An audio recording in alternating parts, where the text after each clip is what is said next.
Welcome back to episode 53 of our Music History Podcast. This episode is going to be our second installment talking about the late Romantics.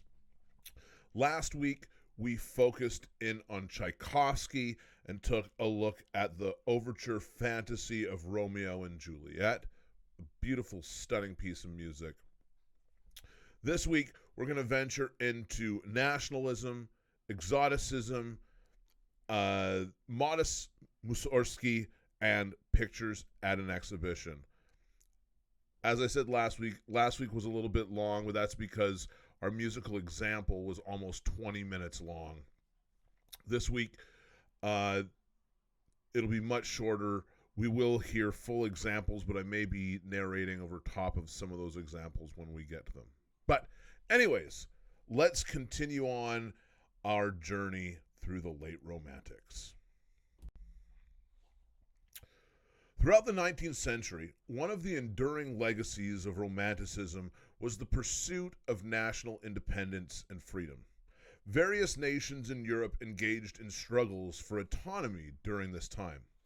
The Greeks fought against the Turks, the Poles rebelled against Russia, the Czechs revolted against Austria, and Norway gained independence from Sweden.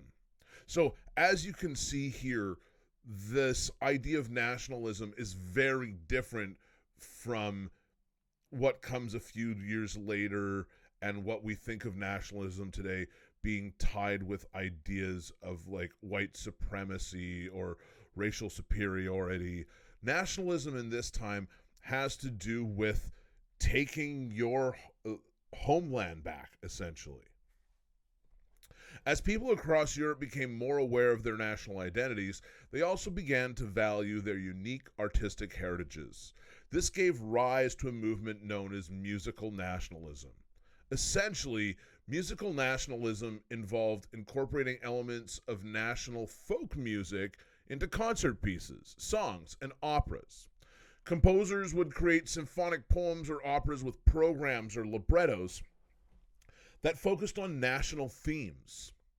These themes could be historical heroes like Russia's Prince Igor, literary treasures such as Finnish Lemminkainen legends, or even beloved natural landmarks like the Vltava, Moldau River in Bohemia, modern-day Czech Republic. To reinforce the nationalistic themes, composers incorporated actual musical motives from folk songs. The resulting music evoked strong emotions within their own countries and often served as a powerful representation abroad. While political nationalism played a significant role in 19th century Europe, composers from Germany, Italy, and France are not usually associated with musical nationalism. This is because musical nationalism aimed to establish local music as distinct from the traditional cultural influences of Europe. Nationalist composers intentionally broke traditional rules of harmony, form, or other musical conventions.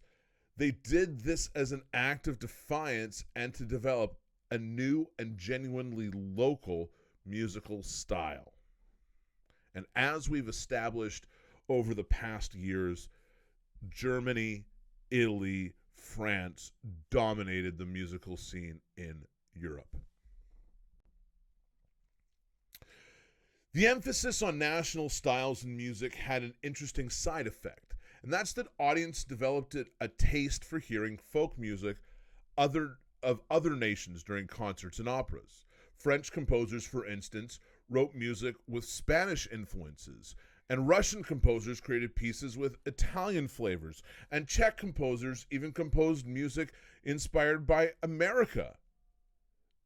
Examples of these could be things like Bizet's Carmen, or Tchaikovsky's orchestral masterpiece Capriccio Italien, or Dvorak's renowned New World Symphony, which incorporates elements of spirituals. While the music cannot be strictly classified as nationalistic because its purpose wasn't to define a nation's identity, it still highlighted the unique qualities of different countries. It is often referred to as exotic music. An excellent example of this trend is Puccini's opera Madame Butterfly, where Puccini actually studied a few samples of Japanese music to capture the right exotic sounds for his opera. So the image that you see up here on the screen relates to the national because for Finland, chafing under the rule of Russia, the epic poem of Kalevala became a national icon for the Finns, drawing upon again and again by composers like Sibelius, as well as painters like Finnish painter Akseli Gallen-Kallela. In our picture here, Kullervo, one of the saga's heroes, rides off to war, and Kullervo is also a symphonic poem that Sibelius wrote. There was a notable and talented group of Russian nationalist composers who were affectionately referred to as the Kuchka, or Mighty Five, though the term actually means group or clique.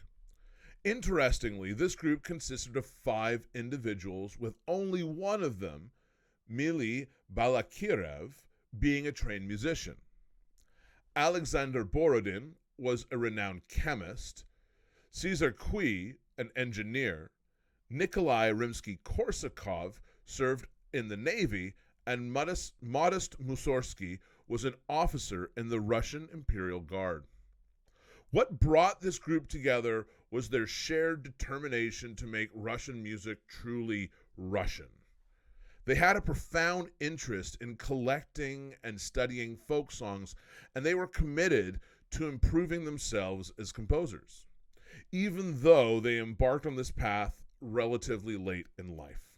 Despite their diverse backgrounds, they shared a common goal of infusing Russian music with its distinctive national character. So I want to focus here for a second on the last one that I mentioned, which was Modest Mussorgsky. Now, Mussorgsky was born into a privileged family with a wealthy landowner as his father. Due to his social class, it was expected that he would pursue a career as an officer in the Russian Imperial Guard. He attended cadet school and joined a regiment after graduation, but his deep-rooted desire to become a composer could not be suppressed. However, changes in Russia, such as the emancipation of the serfs and other political and economic transformations, led to the dissolution of his family estate. Mussorgsky made attempts to assist with family affairs, but eventually found himself working in a clerical job in his 20s. During this period, he explored musical composition, grappling with mastering the techniques of an art form he had come to relatively late in life. It was during this time that he became part of a circle of Russian nationalist composers known as the Kuchka. Mussorgsky never felt completely confident in his compositional techniques and relied on the talented Kuchka friend Nikolai Rimsky-Korsakov to provide criticism of his work. Nonetheless, his strong sense of nationalism shaped his artistic vision, aiming to create truly Russian music.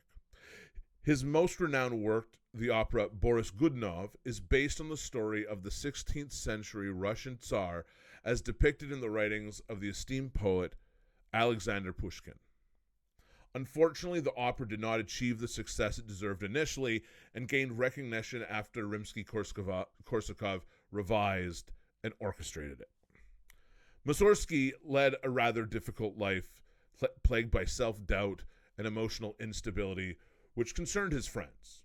He struggled with alcoholism from an early age, and tragically, Mussorgsky passed away at the age of 42 due to alcoholism and epilepsy while in an army hospital. So here, we're going to focus a little bit on pictures at an exhibition. So before I talk about a few of these movements, the title of this fascinating composition is, as I said, Pictures at an Exhibition, and it was inspired by a memorial exhibition of artwork by Viktor Hartmann, a Russian painter and friend of Mussorgsky who had recently passed away. Both Mussorgsky and Hartmann shared a strong commitment to incorporating Russian themes into their respective works. Originally, Pictures at an Exhibition was written as a collection of piano pieces, forming a set of miniatures similar to Robert Schumann's Carnival. However, in 1922, the French composer Maurice Ravel orchestrated the set, and this is the version that is commonly performed and heard today. So, let's get on. To create a sense of cohesion and unity amongst the 10 different musical pieces, Mussorgsky devised a plan that was both simple and clever. The first piece, titled Promenade, doesn't directly correspond to a specific picture, but instead represents the composer walking through the gallery where the artwork are displayed.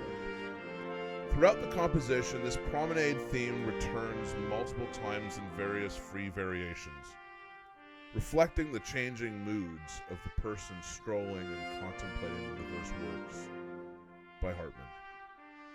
The promenade theme itself is reminiscent of a Russian folk song.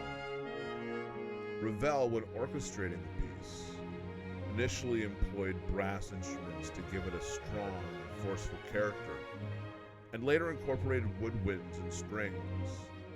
The use of a quintuple meter in measures 1, 3, and 5, that you see here, alternating with 6/4 meter in measures 2, 4, and 6, is quite rare.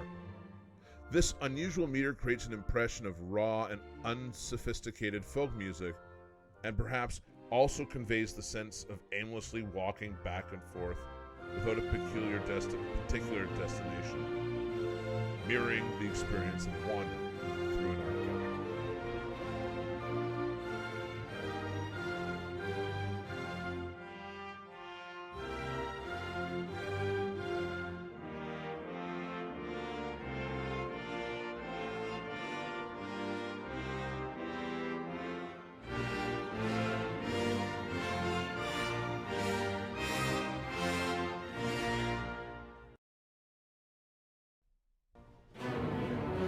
Nomis depicts a drawing of a nutcracker in the style of Russian folk art. The nutcracker is shaped like a gnome, and when its legs, which serve as handles, are pulled together, its jaws crack inwards. This same grotesque figure comes to life and dances in Tchaikovsky's famous Christmas ballet, The Nutcracker. Mussorgsky's musical interpretation of Nomis captures the macabre nature of the character, employing lurching rhythms that illustrate the gnome's clumsy walk on his handle-like legs, along with striking dissonant harmonies. The lurching rhythms of Nomis and the unconventional 5/4 meter used in Promenade are examples of how Mussorgsky's music breaks away from the conventions of mainstream European art music.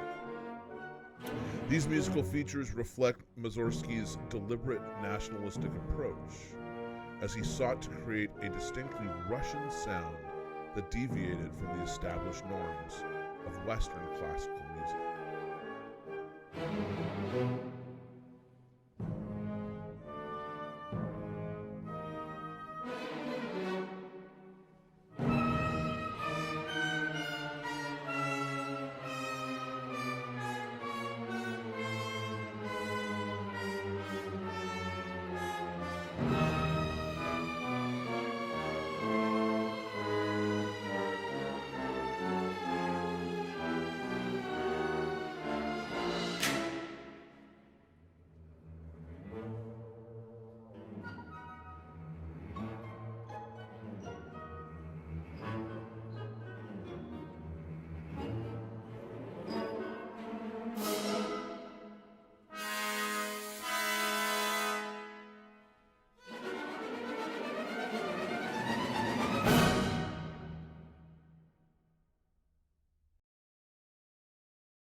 As the promenade music continues, it takes a quieter tone, suggesting that the spectator is lost in contemplation while moving along. At this point, we can exercise our freedom as the stroller and skip over certain pictures by Hartman that do not carry a distinct Russian nationalistic theme. Some of these pictures depict other cultures, and Mussorgsky follows suit by composing music that we would consider exotic. One such piece is Bydlo, which refers to a Polish cattle cart. Mussorgsky's composition captures the essence of this imagery through his music.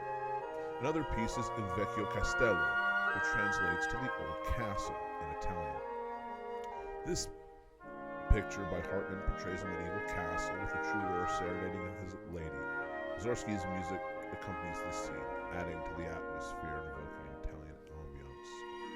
In these instances, Mussorgsky ventures beyond purely Russian themes and embraces elements of other cultures, resulting in music that can be described as exotic.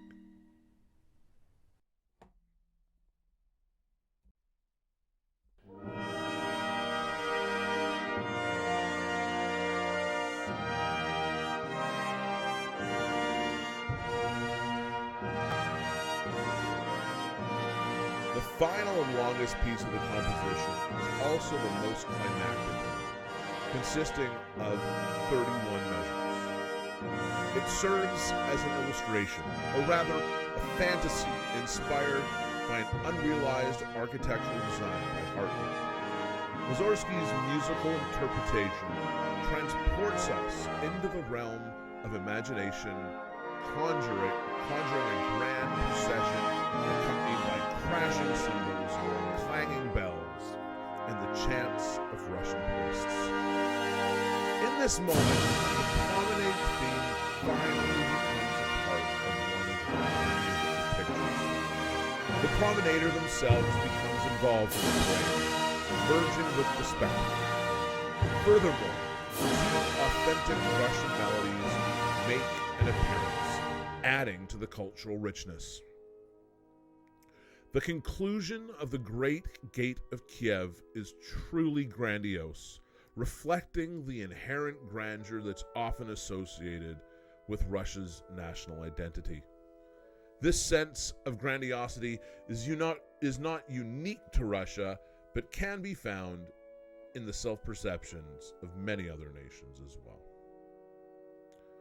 While there's still about 3.5 minutes left in this recording, I'm going to sign off and let the song play out. Next week, we're going to take a look at our third installment of the late Romantic period, looking at composers who started to look backwards instead of being focused on moving forwards. They look back at the classical period. Namely, we're going to look at the Brahms and have a chance to listen to the Brahms violin concerto.